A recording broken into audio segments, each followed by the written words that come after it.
জ্যৈষ্ঠ মাসের পূর্ণিমা তিথিতে অনুষ্ঠিত স্নান উৎসব জগন্নাথ দেবের একটা অন্যতম উৎসব, যেই উৎসব গত বছর আমরা পালন করেছিলাম পুরীতে থেকে। তবে এই বছর পুরীর জন্য কিছু আলাদা প্ল্যান করে রেখেছি, হ্যাঁ, রথযাত্রার জন্য। তাই আমি চিন্তা ভাবনা করলাম যে আমাদের পশ্চিমবঙ্গের সব থেকে বড় স্নান যাত্রা যেখানে হয় এবং সব থেকে পুরনো স্নান যাত্রা শ্রীরামপুর মাহেশে, এবছর সেইখানে যাব। প্ল্যান মতো সকাল সকাল উঠে বেরিয়ে পড়ি। মাহেশের স্নান যাত্রা দেখতে যাওয়ার জন্য প্রথমে আমাদেরকে পৌঁছাতে হবে শ্রীরামপুর। শ্রীরামপুর যাওয়ার জন্য সব থেকে বেস্ট উপায় হচ্ছে ট্রেন। হাওড়া থেকে প্রচুর মেন লাইনের ট্রেন রয়েছে, যে কোনো ট্রেন ধরে আপনারা শ্রীরামপুর যেতে পারেন। তবে যেহেতু আমার বাড়ি ন্যাশনাল হাইওয়ের কাছাকাছি, তাই আমি চলে যাই আমার বাড়ির কাছাকাছি সলপে। সেখান থেকে একটা বাস ধরে পৌঁছে যাই বালি হল্টে, এবং বালি হল্টে গিয়ে নেমে ব্রিজ থেকে নিচে নেমেই হচ্ছে বালি স্টেশন। বালি স্টেশনে গিয়ে টিকিট কেটে একেবারে ট্রেন ধরে রওনা দিই শ্রীরামপুরের উদ্দেশ্যে। শ্রীরামপুর যাওয়ার জন্য আমার টিকিট ভাড়া লাগে মাত্র 5 টাকা। আপনারা হাওড়া থেকে এলে আপনাদের 5 টাকাই ভাড়া লাগবে শ্রীরামপুর পর্যন্ত।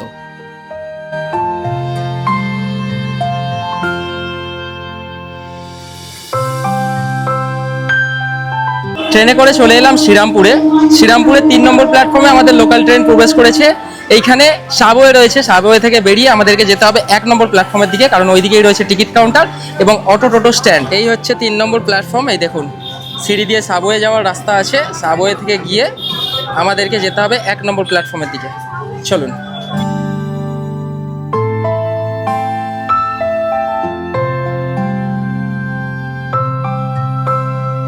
সাবওয়ে থেকে বেরিয়ে ঠিক উল্টো দিকে দেখবেন টিকিট কাউন্টার, এবং তার বাম হাত দিয়ে আমরা ঠিক এই রাস্তা দিয়ে বাইরে বেরোবো, যেদিকে রয়েছে অটোর স্ট্যান্ড। চলুন। আজকের আমাদের ট্যুরের আরেক সহযাত্রী কাঞ্চনদা কাটোয়া থেকে শ্রীরামপুরে নামলো, এবং শ্রীরামপুরে আমাদের একসাথে দেখা হলো। মারাত্মক গরম কিন্তু আজকে একেবারে। একদম যে টিকিট কাউন্টার রয়েছে তার বাম পাশ দিয়ে হেঁটে যাচ্ছি, যেদিকে হচ্ছে অটো স্ট্যান্ড। অটোতে উঠে আমরা যাব শ্রীরামপুর মাহেশের জগন্নাথ মন্দিরে। চলুন। ঠিক এই দিক দিয়ে এসে এই যে হচ্ছে অটো স্ট্যান্ড যাওয়ার রাস্তা, কিন্তু এখানে টোটো রয়েছে। মাহেশ মাহেশ বললে চিল্লাচ্ছে। তা মাহেশ কত গো ভাড়া? ওই রথতলা 20 টাকা। ঠিক আছে, টোটো করেই চলে যাই। বন্ধুরা, অটো স্ট্যান্ডে আর গেলাম না, একদম স্টেশনের সামনে থেকেই পেয়ে গেলাম টোটো। মাথা পিছু 20 টাকা করে ভাড়া নিচ্ছে। শ্রীরামপুর মাহেশ রথতলা। শ্রীরামপুর স্টেশন থেকে মাহেশের যে জগন্নাথ মন্দির তার দূরত্ব ওই 2.5 কিলোমিটার মতো। টোটোতে সময় লাগবে 10 মিনিট মতো। বন্ধুরা, স্টেশন থেকে টোটো করে মাত্র 10 মিনিটের ভিতরেই চলে এলাম শ্রীরামপুর মাহেশের যে জগন্নাথ বাড়ি সেইখানে। ওই হচ্ছে আমার সামনে জগন্নাথ মন্দির, এই হচ্ছে স্নানঘর এবং মাঠ রয়েছে, যেখানে দাঁড়িয়ে আপনারা জগন্নাথ দেবের স্নান দেখতে পারবেন। এবং এই হচ্ছে মাহেশের সেই বিখ্যাত রথ, যার উচ্চতা হচ্ছে 50 ফুট এবং ওজন হচ্ছে 125 টন। এই রথে রয়েছে 12টা চাকা, সেগুলো তো দেখাবই। চলুন এখন স্নানের মাঠে যাই। শ্রীরামপুরের মাহেশে অনুষ্ঠিত রথযাত্রা পশ্চিমবঙ্গের সবচেয়ে প্রাচীন এবং বিশ্বের দ্বিতীয় প্রাচীনতম রথযাত্রা হিসাবে পরিচিত। এর সূচনা হয় 1396 খ্রিস্টাব্দে। মাহেশের মাহেশ জগন্নাথ মন্দির বহু শতাব্দী পুরনো। বিশ্বাস করা হয় সাধক ভ্রূণানন্দ ব্রহ্মচারী ভগবান জগন্নাথের নির্দেশ পেয়ে এখানে পুজোর সূচনা করেন।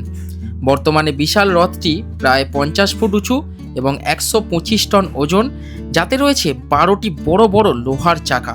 রথযাত্রার সময় ভগবান জগন্নাথ, বলভদ্র ও সুভদ্রাকে মন্দির থেকে মাসির বাড়ি নিয়ে যাওয়া হয়।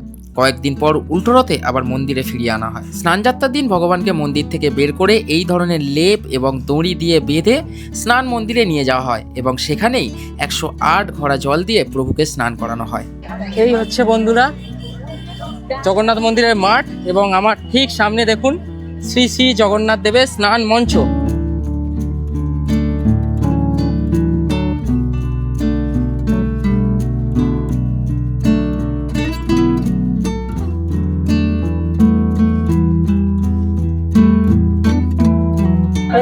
রাস্তার দিক দিয়ে এই যে এইদিকে হচ্ছে মেইন গেট আসার পথ মন্দিরের, এবং মাঠের দিক দিয়ে এই বাম দিক দিয়ে হচ্ছে এই হচ্ছে মূল গেট, মন্দিরের মূল গেট। চলুন ভিতরে প্রবেশ করি।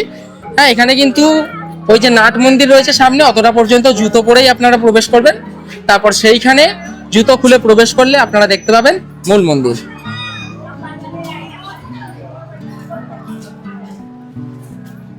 দেখুন, এই হচ্ছে নাট মন্দির। ভিতরে কিন্তু প্রচুর ভিড়, মেলা মতো বসেছে ভেতরে দেখতে পাচ্ছি। এই দেখুন বিভিন্ন ধরনের দোকান, বিভিন্ন ধরনের জিনিস বিক্রি হচ্ছে। এখানে বিভিন্ন ধরনের মন্দির রয়েছে, বজরংবলী, ভগবান মহাদেব, রামকৃষ্ণ পরমহংসদেব, বিভিন্ন মন্দির রয়েছে। আর এই রয়েছে ভগবানের মূল মন্দির, যেটা এইখান দিয়ে গিয়ে আপনারা দেখতে পাবেন।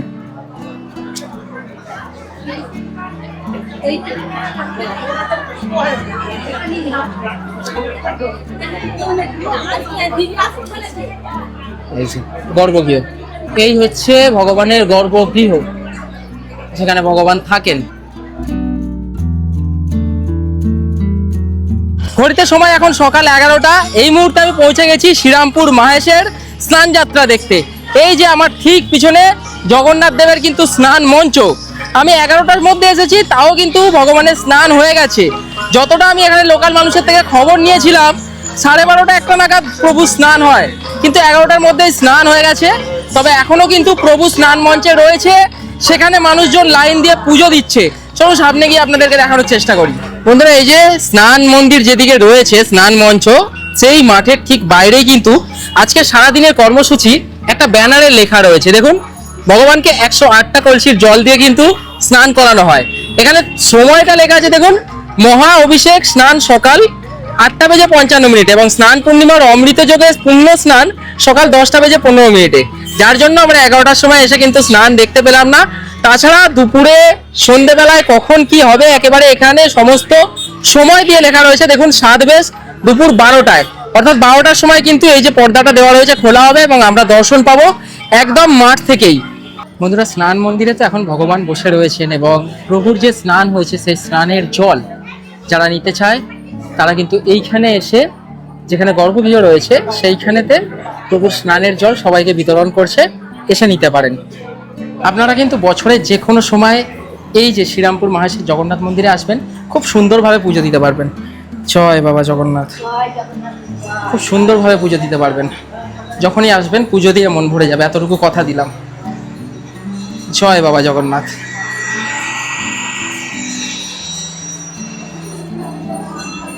এই যে বন্ধুরা, এটা হচ্ছে মন্দিরের আরেকটা গেট, যেটা রয়েছে ভগবানের ঠিক ডান দিক বরাবর। এই গেট থেকেও প্রবেশ করানো হয় এবং যখনই বছরে যে কোনো সময় আসবেন, খুব ভালোভাবে সুন্দরভাবে নাম গোত্র ধরে আপনারা একেবারে আপনার নিজের মনস্কামনা করে পুজো দিতে পারেন। এই যে প্রভুর নাট মন্দির, এবং এইখান থেকেই দেখুন পুজো দেওয়ার জন্য লাইন পড়ে গেছে। সবাই এখানে গিয়ে একদম যে স্নান মঞ্চে এখন প্রভু বিরাজ করছেন সেইখানে গিয়ে সবাই পুজো দেবেন।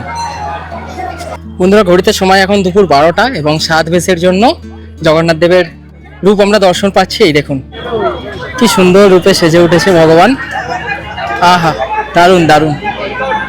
এই দেখুন, সমস্ত ভক্ত কিন্তু এইখানে দাঁড়িয়ে ভগবানের দর্শন খুব সুন্দরভাবে পাচ্ছেন।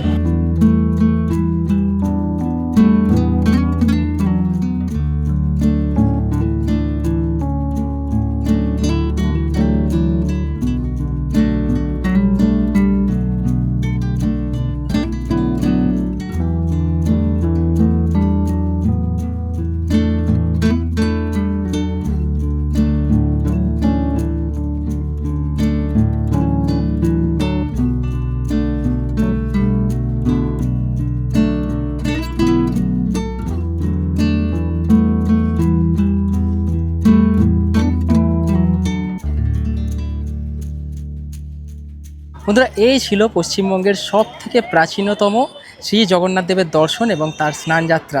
ভিডিওটা কেমন লাগলো অবশ্যই কমেন্ট করে জানাবেন। চ্যানেলে প্রথমবার হলে অবশ্যই চ্যানেলটাকে সাবস্ক্রাইব করবেন। দেখা হচ্ছে পরের ভিডিওতে।